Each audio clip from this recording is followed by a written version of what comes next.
Jim Carrey was born on January 17, 1962, in the small town of Newmarket, Ontario. The youngest of four, his childhood was far from the laughter he would later gift the world. His family lived in a cramped, noisy home where dreams constantly collided with reality. Percy Carrey, his father, once a saxophonist in a jazz band, gave up music to work as an accountant at Titan Wheels, earning just $8,000 a year. Jim's mother, Kathleen, battled illness throughout his early years, often confined to bed, leaving Jim to navigate a childhood full of uncertainty. The family name, Carrey, had once been Kerr, but Percy's ancestors anglicized it upon moving to Canada. In their modest home, Jim watched his father's quiet disappointment grow. Percy had the heart of a musician trapped behind a desk, and Jim realized early that hard work didn't guarantee safety. At the age of 8, Jim discovered a mirror, his first stage. He would spend hours contorting his face, twisting it into expressions that stopped even his siblings in awe. By 10, he boldly mailed a letter to Carol Burnett, claiming mastery of impressions. Though she only sent a polite form letter back, Jim taped it to his wall like a promise to himself. One day, he would make the world laugh. School offered no respite. Every classroom became a stage. He mimicked teachers and movie stars, earning the nickname Rubber Face. For a boy living in financial hardship, the laughter of others became gold. But the stability he relied on began to crumble. In 1975, Titan Wheels shut down without warning. Percy, now 51, faced unemployment. 73 applications to accounting firms yielded nothing. The family's savings evaporated, Kathleen's medical bills consumed what little remained. Percy took a janitor job, cleaning floors for $4 an hour, a humiliating descent for a man who had once held a desk job. The family lost their home. From 1974 to 1976, the Carreys lived in a yellow Volkswagen camper van near Lake Ontario. Percy and Kathleen slept inside, while Jim and his brother John pitched a tent beside it through freezing nights. They scavenged expired sandwiches, bathed in gas station sinks, and worked night shifts at a local factory for $32 per 8-hour shift. Jim attended high school half asleep, clothes unwashed, mind numb. By 15, his mother's illness worsened. By 16, Jim dropped out of school to work full-time alongside his father. His nights were spent cleaning floors, caring for his mother, and telling jokes to keep the family spirits alive. Humor became his armor against despair, a shield against the chaos surrounding him. In 1982, Jim faced a trauma that would define his life. He found his father unconscious after swallowing a bottle of pills. At 20, Jim screamed into the phone as paramedics rushed Percy to the hospital. The doctors saved him by minutes. Percy later admitted he had tried twice before, a shadow from which Jim could never fully escape. This trauma fueled his relentless drive to succeed, a fear that the same darkness could exist within him. Comedy became his lifeline. At 15, Percy drove Jim to Toronto's Yuck Yucks Comedy Club for his first performance. Wearing a polyester leisure suit chosen by his mother, Jim bombed on stage, barely earning applause. Yet Percy's quiet pride drove him to try again. By 16, Jim was fully immersed in comedy, sneaking practice sessions during factory breaks. He mimicked Don Adams and W.C. Fields, honing his craft while the world demanded he survive. School and family pressures continued to weigh heavily. Poverty, a mother dependent on painkillers, and a father sinking deeper into depression created a crucible for Jim's psyche. Yet within that crucible, the boy discovered resilience through absurdity. Each laugh he evoked became proof that he could survive and even thrive, even when the world offered nothing. His first TV role came at 19 in the Canadian film introducing Janet, later renamed Rubberface. He played a struggling comedian, a near mirror of his own life. The film didn't make him famous, but it gave him a starting point. With only $200 in his pocket, he moved to Los Angeles, sleeping on couches and surviving on free meals. His perseverance would soon pay off. By 1982, Carrey was performing at the Comedy Store, rubbing shoulders with legends like Richard Pryor and Robin Williams. Rodney Dangerfield spotted him and invited him on tour, a chance for the young Canadian to perform in front of thousands. Yet even as doors opened, life remained grueling. He earned small TV roles, lived in empty apartments, and survived on ramen noodles.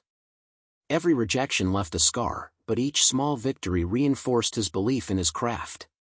Carrey auditioned for Saturday Night Live 3 times, in 1980, 1983, and 1986, failing each attempt.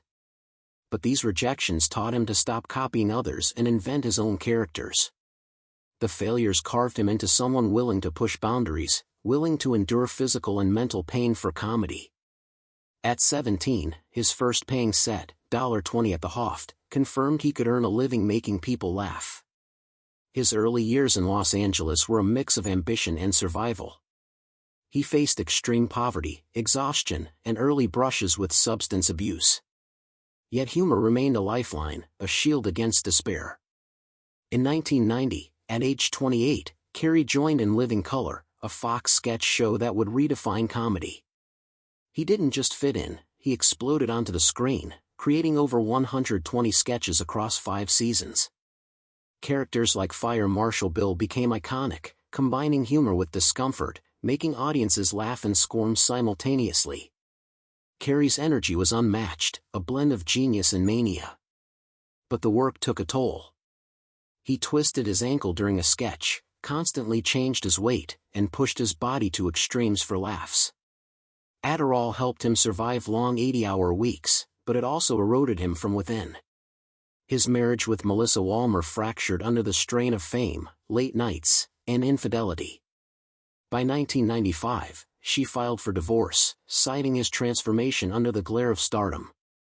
Despite chaos, Carrey's talent could not be ignored.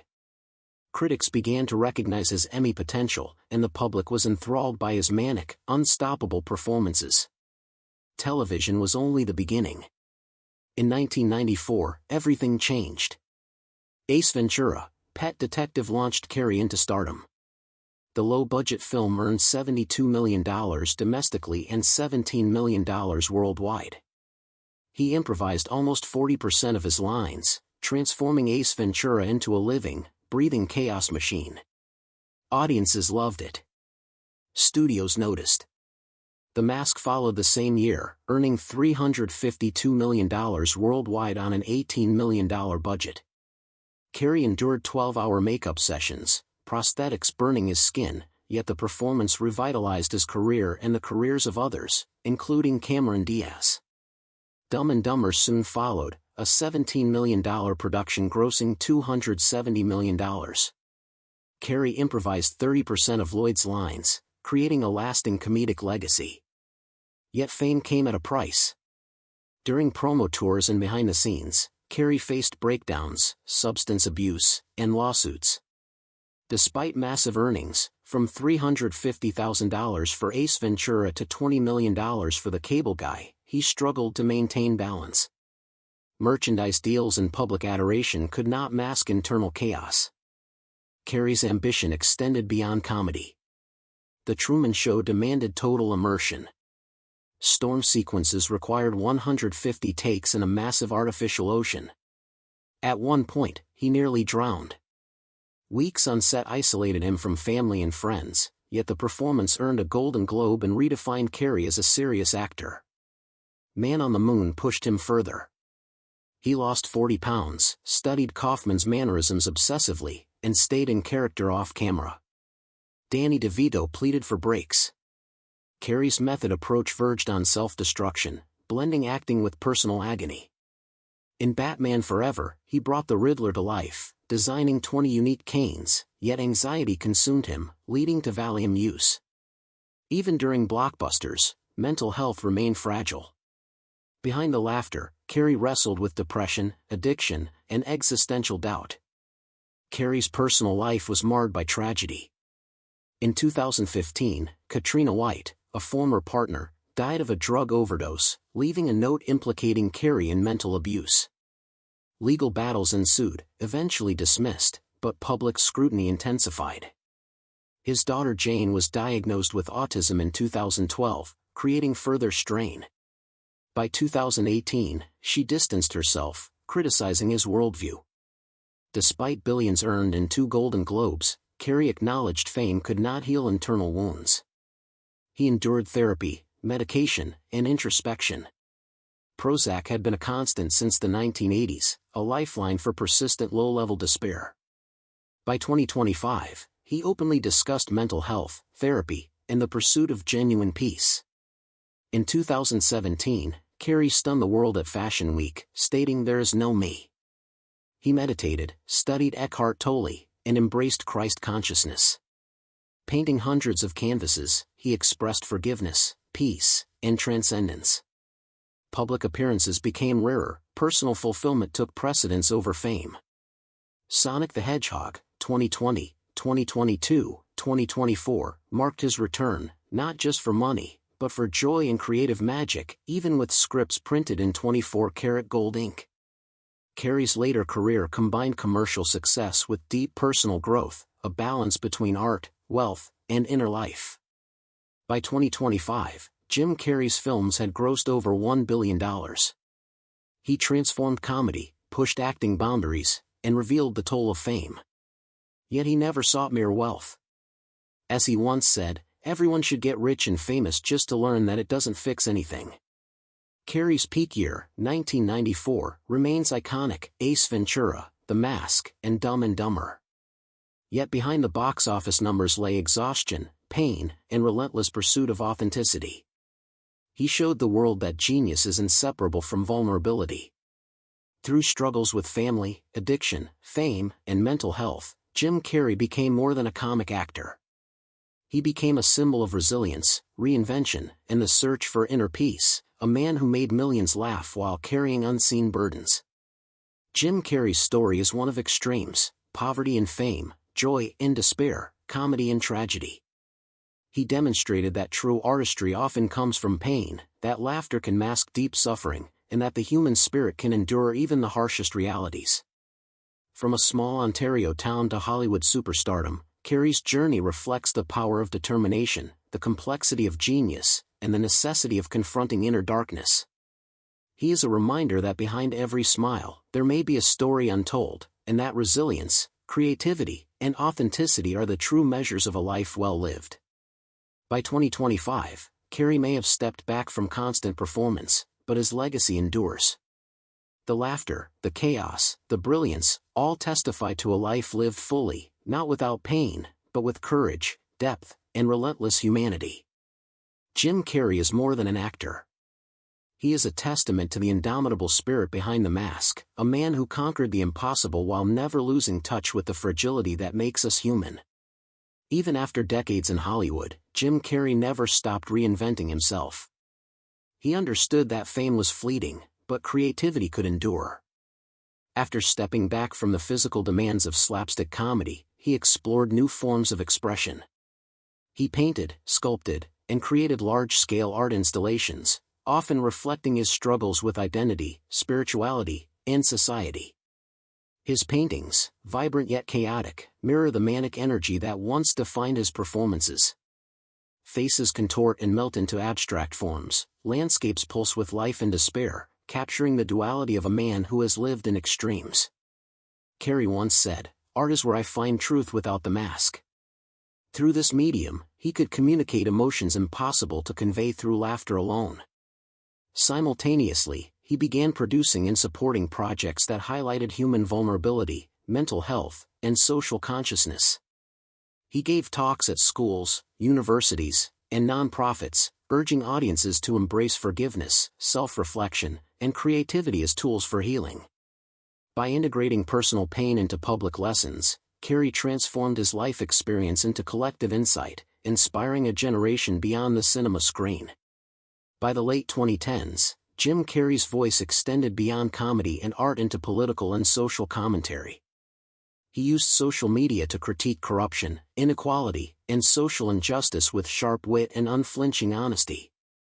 Carrey's satirical paintings, often shared online, depicted politicians, societal hypocrisy, and media manipulation. He became a figure who refused to conform. Unlike many celebrities, Carrey did not shy away from controversy. While some criticized his statements as brash or overly dramatic, others praised his ability to challenge norms and provoke thought. He argued that true art and comedy must hold a mirror to society, reflecting both beauty and ugliness. During public appearances, he spoke openly about mental health, addiction, and the pressures of fame, connecting personal narratives to broader cultural conversations. His experience navigating Hollywood, wealth, and personal turmoil gave him authority when addressing societal issues. Fans admired that his comedy was not merely entertainment, it was a lens for truth, satire, and reflection on the human condition. Despite stepping back from mainstream films, Carrey continued to influence the world of comedy. He mentored younger comedians, emphasizing the importance of authenticity over imitation. He encouraged them to take risks, embrace failures, and channel personal struggles into performance. Jim often recounted his own failures as teaching tools. SNL rejections, early TV flops, and physically punishing sketches all became anecdotes illustrating resilience and ingenuity. He argued that comedy was not just about eliciting laughter, it was a vital survival tool, a way to process trauma, communicate truths, and connect with others. Workshops and interviews revealed his belief in play as sacred practice. Carrey's philosophy extended beyond performance. He taught that life itself could be approached like a stage, where courage, vulnerability, and imagination were essential.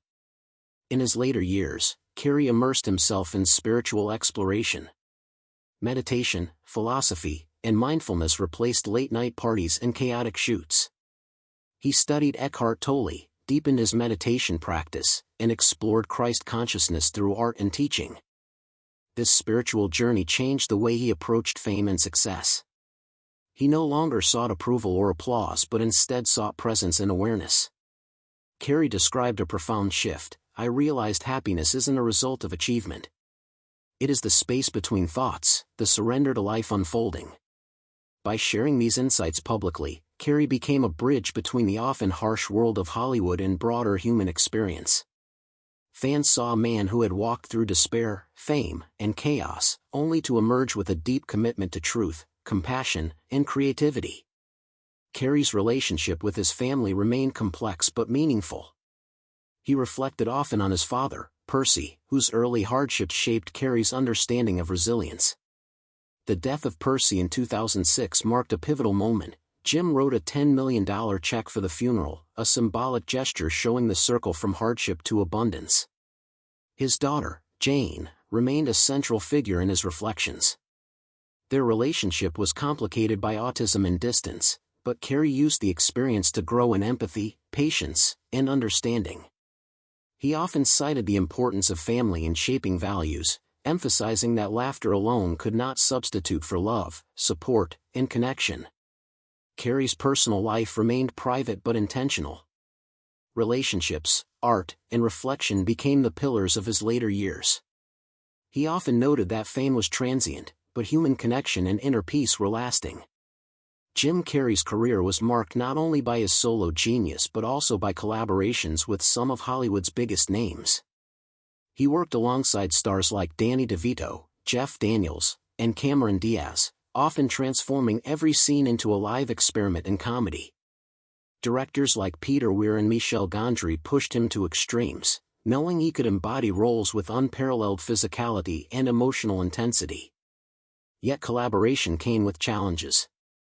Carrey's method acting and improvisation sometimes clashed with co-stars and crew.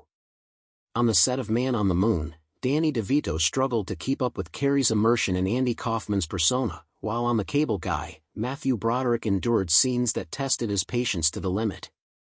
Carrey's energy was so intense that ordinary rehearsals often turned into chaos, but this intensity also produced moments of brilliance that became cinematic history.